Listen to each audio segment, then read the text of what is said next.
se vistió de verde, entró y vio a cada uno de los pacientes que allí estaban. Se vira para el colectivo de nosotros y dice, ¿y ustedes no piensan competir con esa gente? Él nos dijo, yo le pondré toda la tecnología que ustedes necesitan. Ustedes desarrollen el recurso humano. Yo creo que cuando tú vas a un grupo de médicos cubanos, alguien puede hacerte una anécdota de Fidel. Nos hicimos mejores personas, mucho mejores. Esa es la verdad. Y eso se lo debemos a Fidel.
Esta fue la última vez que Fidel cruzó el río Toa en Patana, y esta una de las varias ocasiones en que le vieron llegar a los sitios más recónditos de Cuba.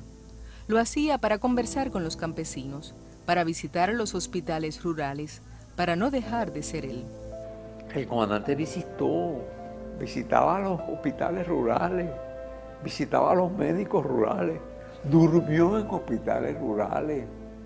La medicina rural, siguiendo la huella de la atención médica de guerrilla brindada por el ejército rebelde, fue el primer modelo de atención primaria de salud implementado por la revolución. A él se incorporaron todos estos médicos. Fue un beneficio enorme para los campesinos. Fue un hecho político extraordinario, un hecho de humanidad, moral, etc. Pero fue un hecho político para nosotros. ¿Por qué? Porque nos hicimos mejores personas, mucho mejores.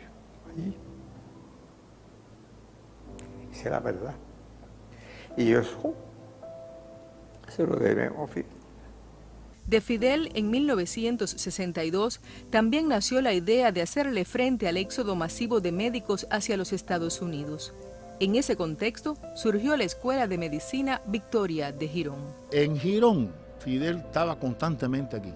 Ya después, cuando acabó la crisis de octubre, que esto dejó de ser una unidad de artillería antiaérea, regresamos, comenzamos las clases y en enero comenzó el primer año, enero del 63. Y Fidel constantemente venía por aquí. Fidel se ponía a estudiar medicina con las muchachas en los albergues. Nosotros vivíamos aquí adentro y las muchachas vivían en la casa de la burguesía que estaba rodeando Girón, que se habían ido. Y entonces él pasaba por las casas de ella, entraba aquí, chequeaba el comedor, chequeaba todo. Y de la imperiosa necesidad surgió un gran capital. El imperialismo prohibió que nos vendieran equipos, el imperialismo prohibió que nos vendieran medicamentos. Y eso solo sirvió para redoblar nuestro esfuerzo en este sensible campo. Si el enemigo quería golpearnos en este campo, nosotros teníamos que multiplicar nuestros esfuerzos por ganar la batalla en este campo. Él fue a la graduación nuestra, nos graduamos en un plan de plátano, en Waterloo. Fue él, el rector de la universidad, en aquel momento era Chomi, y el director de la escuela de medicina, que era el doctor Dorticó y el doctor Selma. Y realmente nos fuimos al campamento, ahí en Artemisa. Él se pasó 4 horas con nosotros, él de pie y todos nosotros sentados en el piso, y haciendo anécdotas y haciendo sus planes, los planes en los que él estaba en ese momento.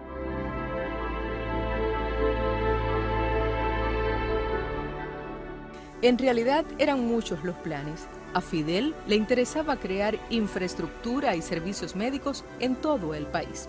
Hay que graduar decenas y decenas de miles de enfermeros y enfermeras como licenciados en enfermería. Y todos esos cursos, años sabáticos, cursos de posgraduado para los médicos, todo eso se puede hacer en estas instituciones. También se puede, bueno, pues seguir formando médicos, por supuesto, pero no tan masivamente. El año que viene se deben graduar 4.000 médicos. ¿Estás haciendo lo mismo que ella, compañera? ¿Y qué? ¿Has aprendido bien a hacerlo? ¿Cuántos minutos pones? 40 segundos. 40 segundos nada más. ¿Y por qué aquella le pone 2 minutos y medio? Porque no es lo mismo, ella no está haciendo lo mismo que yo. O sea, es el mismo trabajo, pero es otra graduación. Lo de ella. Se trabaja con menos tiempo que la que está haciendo yo.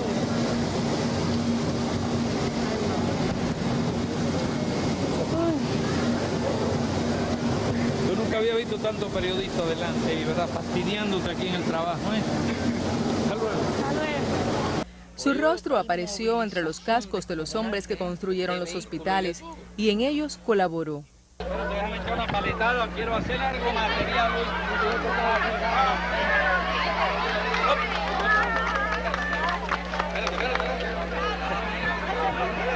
Eso lo sé hacer yo también, pero además te voy a decir, uso una rueda. ¿Qué pasa cuando se mueve eso? Entonces no es mejor tener la ranura esa aquí. Sí, pero está en medio.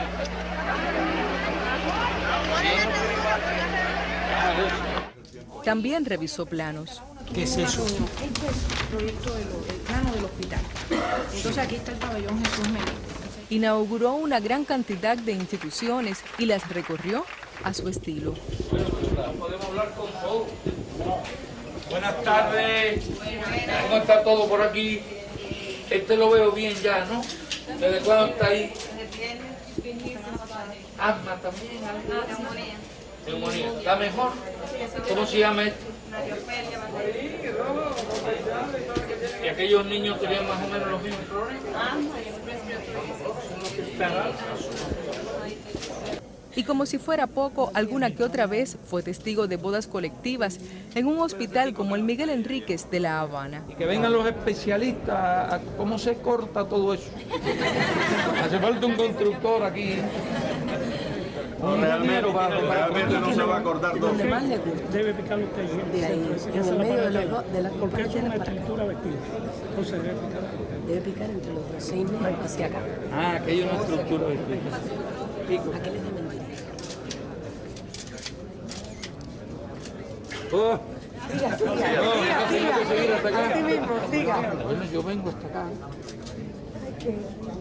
Ya quedó picado el que Bueno.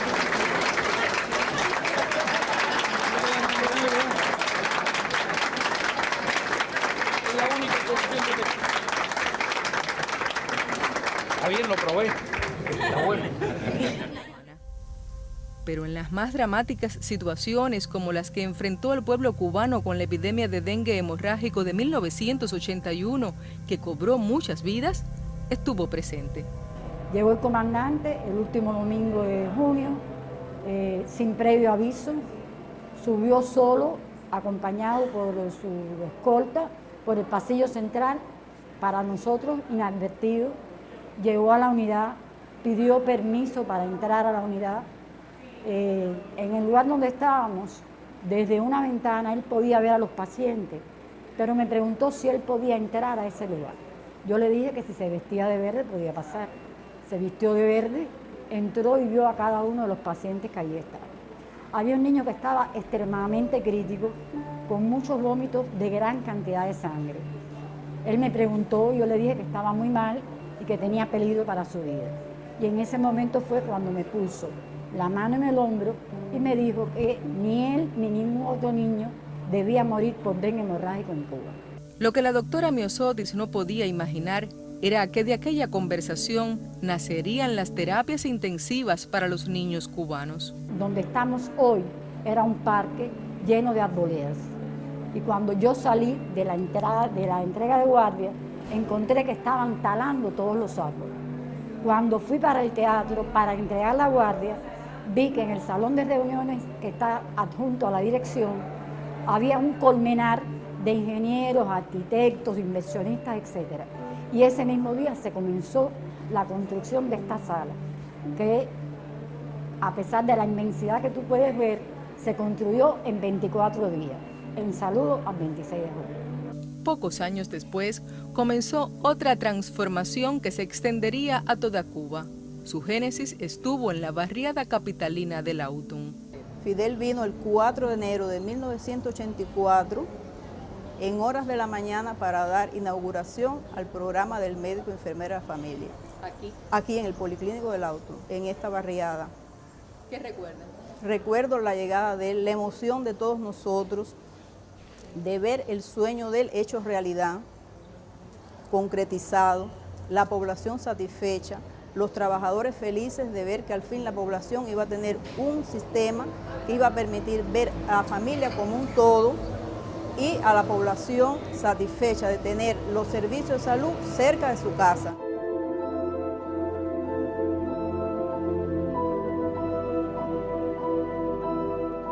El comandante estuvo atento a todo, veló por las condiciones de los consultorios, defendió que tan importante es el médico como la enfermera, una distinción que ellas aprecian mucho. El uniforme que tenemos hoy diseñado fue escogido por Fidel. Se hizo una selección, se le presentaron diferentes tipos de modelos de uniforme y él escogió el vestido que tiene este modelo, igual que el pantalón y la chaqueta. Siempre ha sido muy distinguido con nosotros.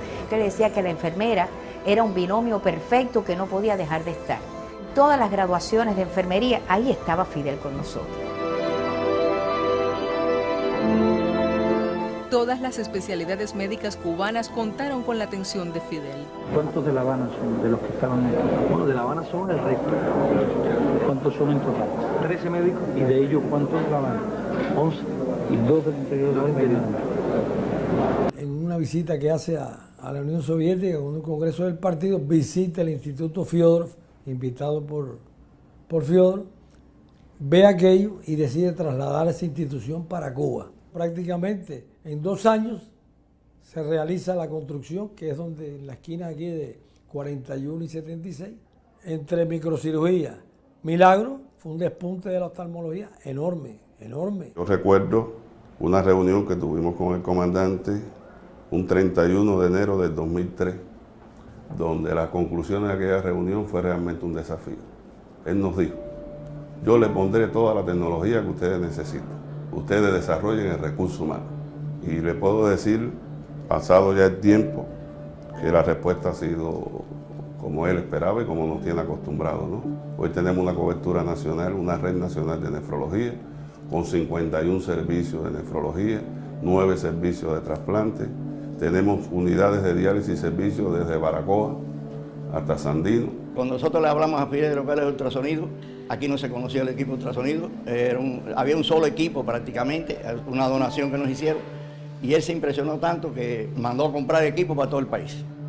Cuando vino, por ejemplo, el programa de detección precoz del cáncer mamario, nosotros estuvimos en el Palacio de Convenciones y llevamos un ómnibus que se fue construido en el hospital y pusimos un mamógrafo en el heterólogo y le dijimos que queríamos hacer un programa para detección precoz del cáncer de la mama en las mujeres. Y me dijo: tú eres un miserable, porque nada más que has concebido la idea de pedirme dos carros. Vamos a ponerle carros a todo el país y comprar. Se instalaron, creo que fueron con 12 ómnibus con equipos mamógrafos y se dio el programa ese de detección precoz del cáncer mamario. Cuidar de la salud mental de los pacientes con trastornos psiquiátricos fue otra de sus iniciativas más humanas. Hay una cosa muy interesante. Hace unos 20 años que salió en una revisión de los artículos y aspectos que no habían sido publicados del psiquiatra alemán que descubrió la esquizofrenia, Emil Kraepelin. Salió un pensamiento muy interesante.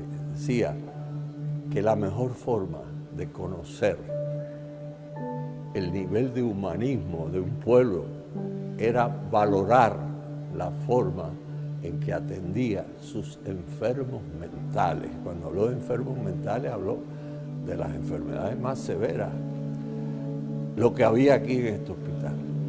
Y es interesante que Fidel no pudo haber leído eso, porque cuando salió eso publicado, hacía más de 20 años que Ordaz ya era el director de este hospital. La idea de ofrecerle al pueblo tratamientos médicos de avanzada devino una de sus preocupaciones más importantes y en función de ese objetivo lideró el desarrollo de la biotecnología cubana. Cuando el comandante dice que hay que desarrollar la ciencia al más alto nivel y tenemos que formar científicos, etc. Estoy hablando de la primera etapa de los años 62, que empieza él a concebir que había que hacer una institución de investigaciones, que había que agrupar científicos, mandar fuera, etc. Y empieza a surgir la idea del CENIC.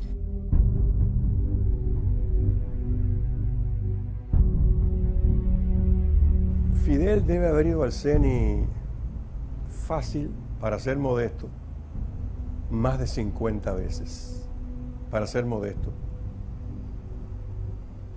Y nunca entró como si fuera su casa, y esa era su casa. Él llegaba a la puerta y decía, dígale al doctor Gutiérrez que estoy aquí.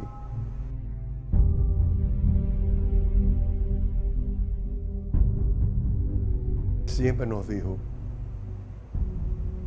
tú no puedes exportar nunca nada, ni equipo, ni reactivo, ni medicamento, nada que antes la población cubana no lo tenga. Primero la población cubana y después exportas. Entre los muchos momentos compartidos por los científicos cubanos y el comandante, pudieran ahora también citarse los que nos remiten al Centro de Ingeniería Genética y Biotecnología. En un cierto momento tuvimos muchas dificultades con la producción de vacunas de hepatitis B y entonces se creó un grupo de trabajo que intensamente buscó la solución, ¿no?, a este asunto. Y entonces se fueron, como se dice, ajustando gradualmente todas las etapas del proceso y cuando ya logramos que se produjeran 3 lotes consecutivos con resultados positivos, él vino, el comandante vino, y entonces, en este caso, me abrazó y se fue. Es verdad. Una noche, llegó, no habló, no habló. No hubo palabra. Ese era Fidel. Ese era Fidel. Y en ese sueño suyo de que científicos cubanos encontraran la medicina final contra el cáncer, él concibió el Centro de Inmunología Molecular. Éramos un pequeño grupo de científicos en un laboratorio del Instituto de Oncología haciendo los primeros anticuerpos monoclonales que se hicieron en Cuba. Y sorpresivamente Fidel visitó el colectivo, se sentó en una banqueta del laboratorio y estuvo varias horas haciendo preguntas sobre la producción de anticuerpos monoclonales, la industria biotecnológica y bueno, de ahí salió la decisión de hacer este centro. Y él pregunta cuál es la empresa que más cantidad de anticuerpos produce en el mundo. En aquel momento era una empresa de Inglaterra. Nosotros estábamos a una enorme distancia de ese nivel de producción. Y entonces él dice, bueno, ¿y cuánto producen esa gente? Y le damos el dato de la cantidad de producción que tenía esa empresa europea. Y recuerdo que Fidel se vira para el colectivo de nosotros y dice, ¿y ustedes no piensan competir con esa gente? El Centro de Inmunología Molecular hoy logra anticuerpos monoclonales y vacunas terapéuticas que combaten el cáncer y la insuficiencia renal en varios miles de pacientes en Cuba. Los productos también son exportados a 31 países, pero si ha llegado a tales dimensiones es por el hombre que lo creó. Es un orgullo en pleno periodo especial inaugurar este centro y que no es un lujo. Es una promesa de salud y bienestar para nuestro pueblo. Es una promesa de ingresos para nuestra economía. La inauguración del 94, que es la que la gente conoce, es de aquel edificio que está allá, que fue el edificio primero que hubo.